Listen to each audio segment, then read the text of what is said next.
अस्सलाम वालेकुम, नमस्कार, सत श्री अकाल एंड गुड इवनिंग। मैं हूं आरज़ू काज़मी और आप देख रहे हैं पॉइंट ऑफ व्यू। हमें जी ज्वाइन किया है साजिद तारड़ साहब ने। बहुत शुक्रिया सर कि आज आप आए। Thank you my so much. Pleasure, thank you so much. Arzoo, सबसे पहले तो आपके देखने वालों को 2024 की मुबारकें। पहला हम आज प्रोग्राम कर रहे हैं, बड़ी अच्छा है। और मेरी नजर में जो मैं आजकल के हालात देख रहा हूँ, नवाज शरीफ साहब हैं और हमारे जो नए आर्मी चीफ साहब है, बल्कि बाजवा साहब ने डिसीजन ले लिया था इस चीज का कि भारत के साथ रिलेशनशिप ठीक करने हैं। हमारे करंट एडमिनिस्ट्रेशन एस्टेब्लिशमेंट भी ये समझती है कि भारत के साथ रिलेशनशिप ठीक करने, लेकिन उन्हें पता नहीं चल रहा कि किस तरीके से ठीक करने हैं, कौन से स्टेप्स लेने हैं। यही एक हमारे ब्यूरोक्रेसी की फेल्योर है। और यही हमारे जो लोग हैं जो कि जिनके इंटरेस्ट सारे जो बाहर बैठे हैं, वो शायद समझते हैं कि अगर हमारे भारत के साथ रिलेशनशिप ठीक हो गया तो शायद हमारा जबें खत्म हो जाएंगी, हमारा कारोबार खराब हो जाएगा, जो एक कारोबार चल रहा है 70 साल से।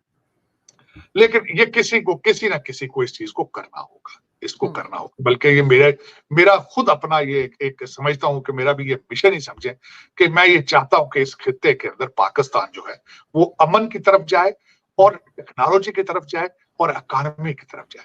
This is what it is. मैं समझता हूँ जहां इकोनॉमी ठीक होती है, तालीम ठीक होती है, वहां दूसरे झगड़े जो होते हैं वो खत्म हो जाते हैं। यही मेरा एक ख्वाहिश है। बार बार मैं यही कहता हूं कि पाकिस्तान को तालीम और इकोनॉमी की तरफ जाना होगा और ट्रेड की तरफ जाना होगा। उसमें भारत के साथ रिलेशनशिप ठीक करने होंगे।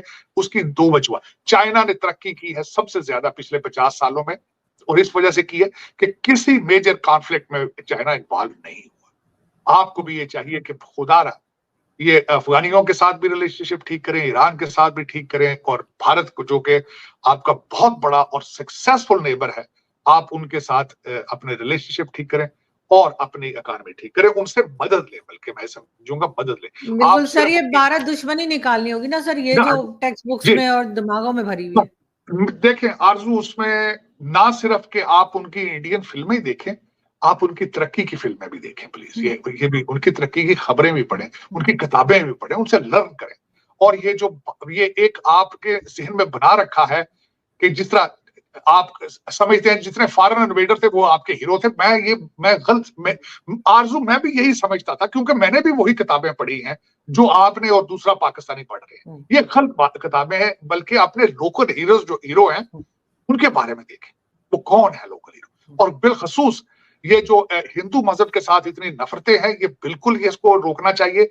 इस खित्ते में बहुत कम थे लोग जो अफगानी या अरबियों के डिसेंडेंट थे, बाकी मेजॉरिटी जहां हिंदू थे, सारे इस खित्ते के हिंदू थे। और बिलखसूस इंडस सिविलाइजेशन की जब बात की जाए जो पाकिस्तान के अंदर है, वो तो सारे हिंदू लोग थे। आप उस मजहब से क्यों इतना आपके अंदर ये डाल दिया गया है नफरतें? ये एक पॉलिसी और एक स्ट्रेटजी के जरिए ये डाला गया है। इसको खत्म करें। मजहब के इस 21st सेंचुरी में मजहब की बेस पर किसी के साथ नफरत करना या रिलेशनशिप बनाना बहुत छोटी बात है। इससे आगे बढ़े, अपने ज़हन को खोलें थोड़ा सा। ये गलत बात है, इसको प्लीज रोकें। तब तक आप नहीं कर सकेंगे। किस्म के पठान आते रहे यहाँ पे, वो आके हमले करते रहे, लूटते रहे। दे वर लूटर्स। मैं नहीं उनको हीरो कहूंगा अपना।